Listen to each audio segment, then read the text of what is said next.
We used to run an event called Lost in Lagos Live. We looked at ways to bring businesses together with their customers and their consumers. And in doing so, we realized there is a huge opportunity for us to help these lifestyle SMEs to reach more people, to engage with their customers. Most business owners take it for granted how important marketing is. They are very dependent on one or two influencers to post about them and hope that'll be enough, which at the beginning it will be, but then that influencer's post after a couple days will become old news, and suddenly you'll become irrelevant until the next business is being posted. Well, I moved to Lagos 18 years ago, but I started my brand Lost in Lagos 15 years ago. And that was a problem I was solving more for myself, because when I came, discovery was difficult. So I wanted to find a source of information or a guide that would help me settle in my new city, my new home. So as I went through my own discovery process, I started documenting everything and put it into a website, and it just started to grow because we noticed that that need was just not mine, it was everyone's. Even people who've lived here their whole lives didn't know half of the businesses that existed. So over the years, we grew to find ways to engage with our followers, and we started doing events like Restaurant Week, Burger Week. We used to run an event called Lost in Lagos Live. We looked at ways to bring businesses together with their customers and their consumers, and in doing so, we realized there is a huge opportunity for us to help these SMEs, these lifestyle SMEs, to reach more people, to engage with their customers, to create that loyalty and acquisition and retention of their customers, which they weren't really getting through social media. So that's why we started Awari app. And Awari is not just a discovery app, it's an experience. So we have articles, we have packages for experiences, we have a full ticketing platform for events. We are actually moving to become more of a social media interface, so that businesses, every time they post, you get to see the kind of posts that they're putting up, and again, reinforcing engagement. So the app is really a way for us to communicate information between businesses and their potential customers. Right. So what was the perception and the reception like, especially from the SMEs? Was it favorable? Were they on board? Were they any convincing? What happened? Yes, I think it's also they're very much on board.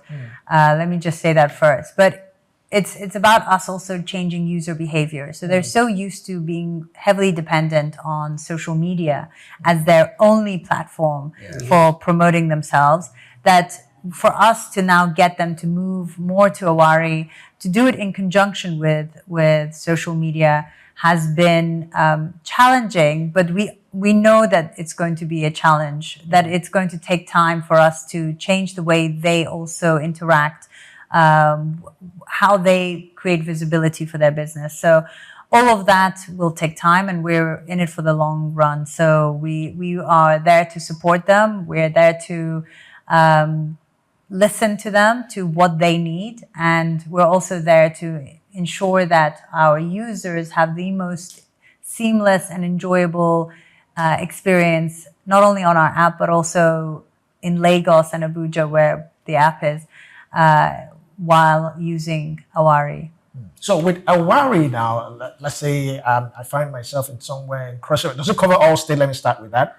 It's Lagos and Abuja for now. Lagos and Abuja. Are you hoping to expand, because they are all the beautiful cities Yes. Lagos and Abuja. It's certainly, we at first want to expand actually beyond Nigeria. We want to expand in other emerging markets in Africa and even beyond to the Middle East. But for now, our focus is Lagos and Abuja. Okay. Now, 18 years, that's almost 2 decades in Nigeria. It has been a long journey. Can you tell us about your experience so far? If you started eating the likes of Amala, Eba, and so, Yes, of course. Honestly, Lagos is home. I've lived here longer than I've lived anywhere else in the world. I am raising my kids here.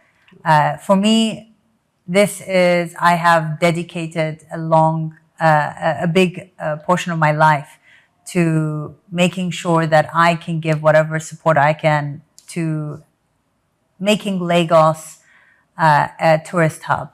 And it's been such an incredible experience. Yeah. I cannot lie, I absolutely love living here. I mean, of course it has its ups and downs. Every city, even from London to New York, has it too. Exactly. And then I think there is a misconception that those cities are better. They're not. They function differently. Their problems are different. But what makes what makes Lagos unique is the people. Really, the people are what give the city the energy, why people love coming back to Lagos over and over again. They really have such a great time. It's such a social environment. Everyone likes to go out. There's this community that you don't really experience in many other cities. And I've lived in over 10 different cities across the world. And really, I think Lagos is unique. Otherwise, I wouldn't still be here. Yeah, thank you very much. So many investors, well, just as you said, have misconception about Nigeria, Africa generally. So they find it difficult to say, okay, let me come here and invest. So what message, what would you tell someone who wants to come over to Africa, not just to Lagos now, to come in and start a business? And how would you be able to convince the person that, yes, there are so many opportunities, human capital and natural resources and all that they are available in Africa? I think the number one advice would be do your homework. Don't come in blindly, come in prepared, know who you're working with. Yes, you get burnt anywhere in the world if you're not careful. And investment is a risk, no matter where you are. So when you come to Lagos, invest in people, invest in ideas, and they need to also be supported. So not just throw money at something and hope that it'll work out. There needs to be mentoring and full support from investors too, because the opportunity of failure exists with any new idea and startup. It's only when there's structures in place, when there's support, that these ideas flourish and they become successful. So with any new market that you want to invest in, yes, Lagos has had a bad reputation. Nigeria's had a bad reputation for investment, and there are always going to be a few bad seeds who ruin it for everyone. But there's also, for everyone, like the bad investment, there's 100 good ones. Yeah. So it's a matter of just making sure that you're connected to the right people, you do your homework, and you invest smartly and wisely. All right, thank you very much. We recently had an event, the Awari Restaurant Week. What was it like? What was the inspiration behind it, and how was the turnout? So we've been running Restaurant Week for 11 years. It started off as Lost in Lagos, and now we're presented by Awari. Again, it was an event and we run it annually. It's an event to support restaurants, but also to encourage dining out, set menus at set prices. So across different categories, from affordable dining called savvy menus to our chef's menus, which were the super upscale restaurants that offer you a 3 to 5 course meal for 20 to 30% discount, so that you can go out to more places to enjoy more experiences for less. And this is what we want to encourage with Restaurant Week. We also run Burger Week in June, buy one, get one free burgers. So whatever we do, we look at how will this benefit the business and how can this incentivize customers? Because of course, both of them, we want them both to benefit. So Restaurant Week is a celebration of dining. It's a celebration of food, service, ambiance, experience. So that entire collection of pillars that you need for a good experience when you go out to eat. So we have over 80 restaurants participate between Lagos and Abuja. And this year at the Restaurant Week Awards, we awarded restaurants that performed the highest. There are waiters who offered exceptional service, best menus, and People's Choice Awards to also encourage more of that, more positive experiences.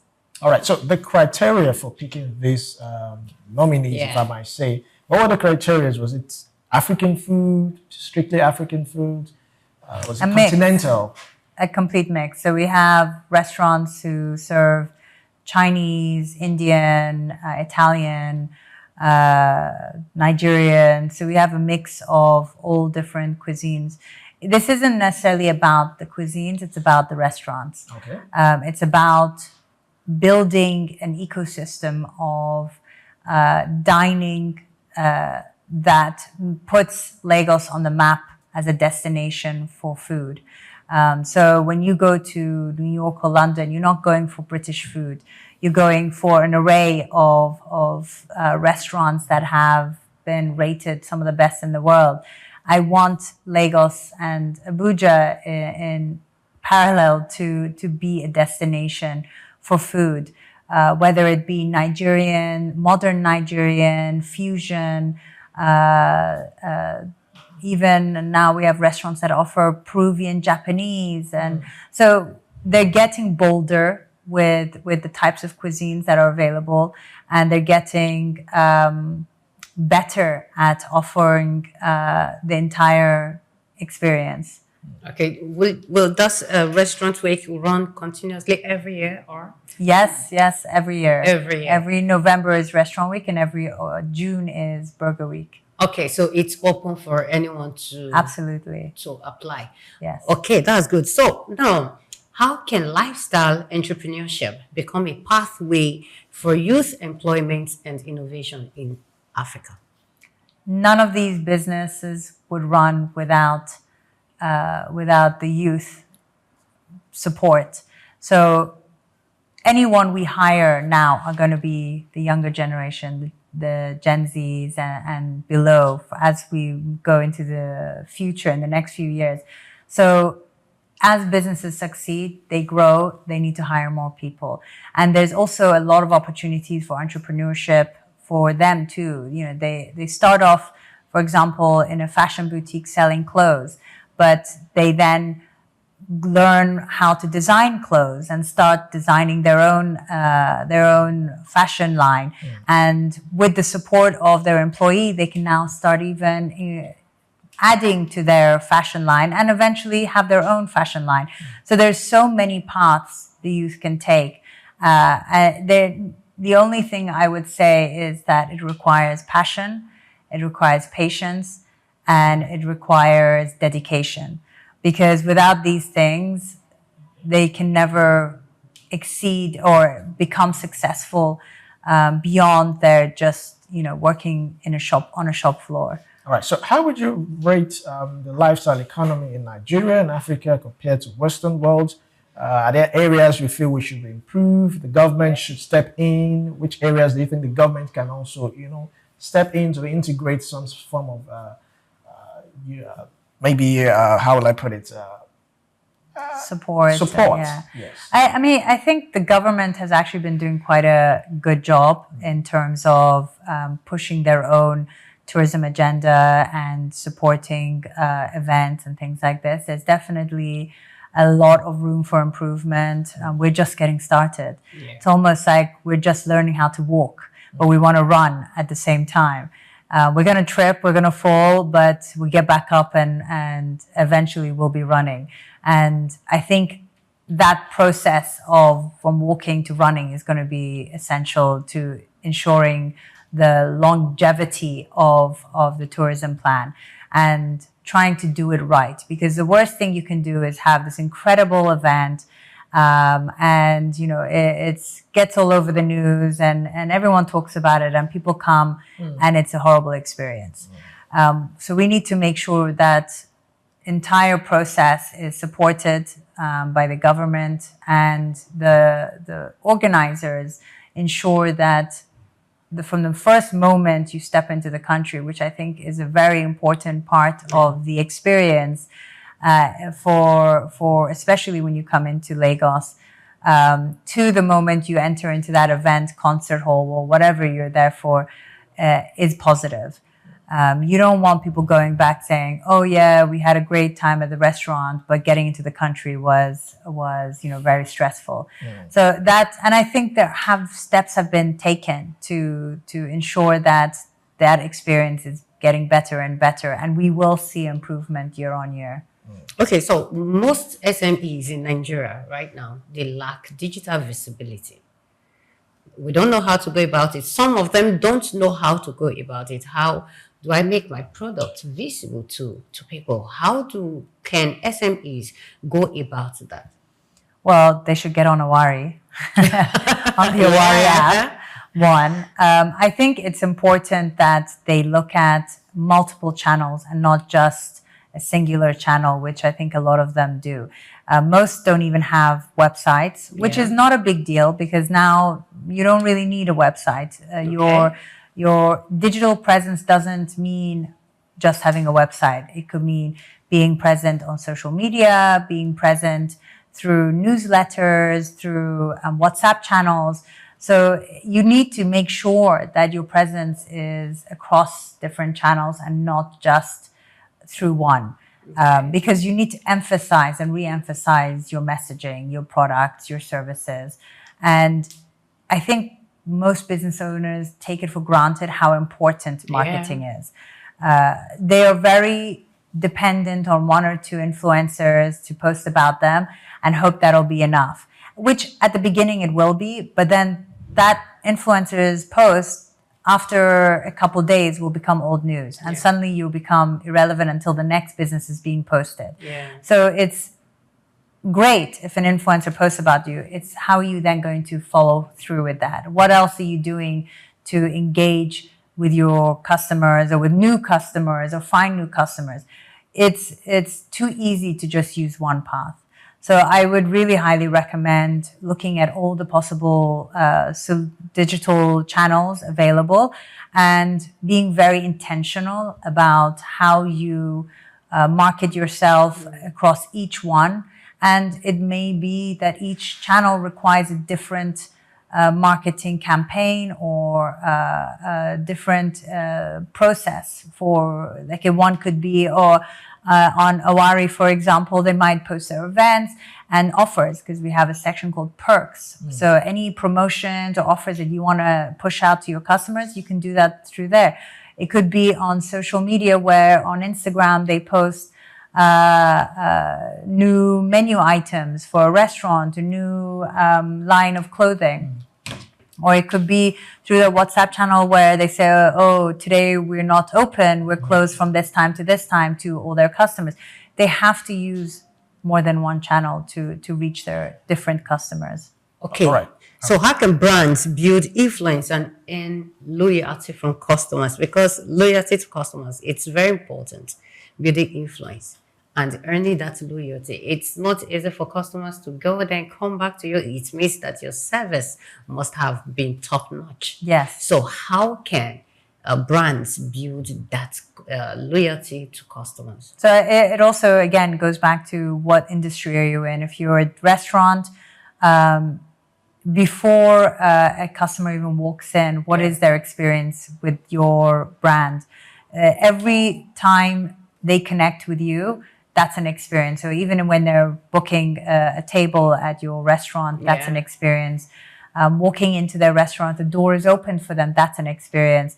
To the moment they leave and you send them a message, "We hope you had a wonderful evening," that's an experience. So it's that entire process from A to Z is what will make them loyal.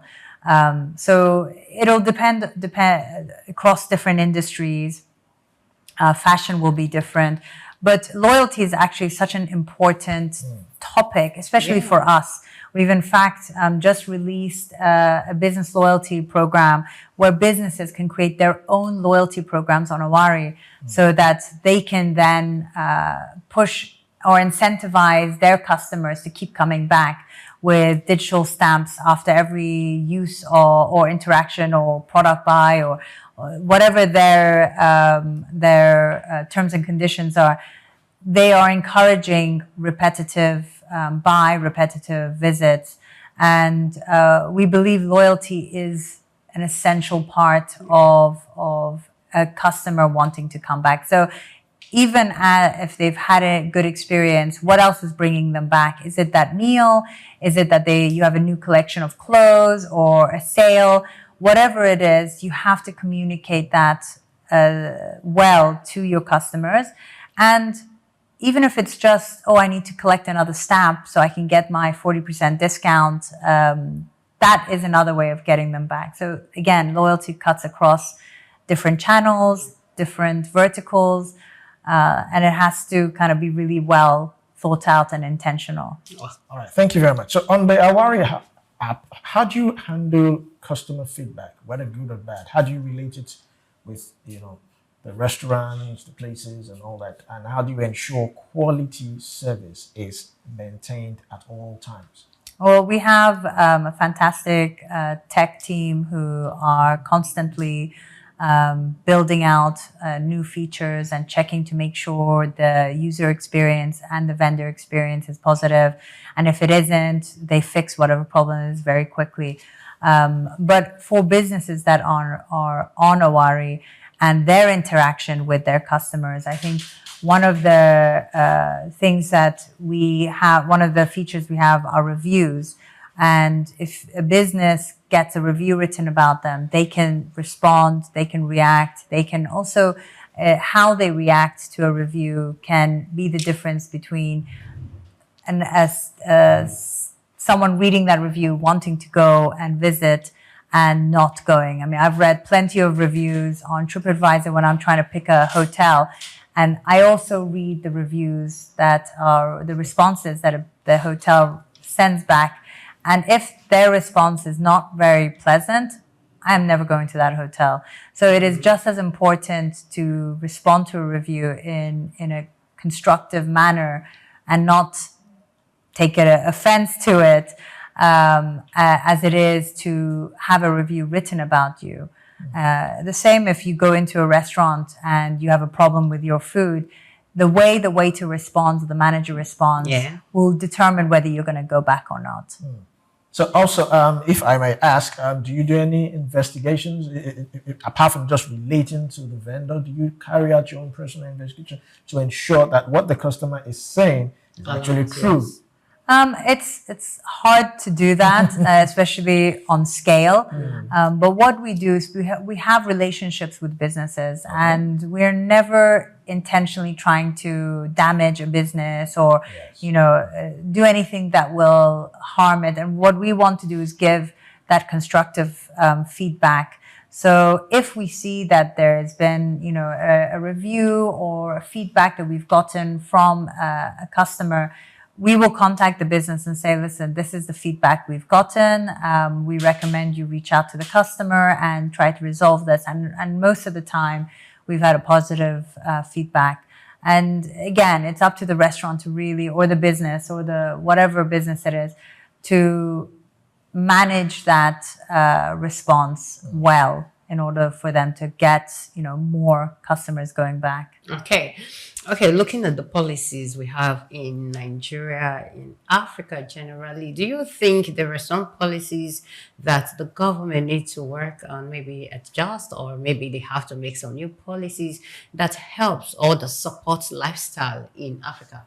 Oh, 100%. I mean, I'm also part of the Restaurant, Bar, Cafe, Club Association. Okay. And one of the mandates is to work closely with government to ensure that policies are positively impact businesses, but also work with the businesses to ensure that they're compliant so that there is that working relationship.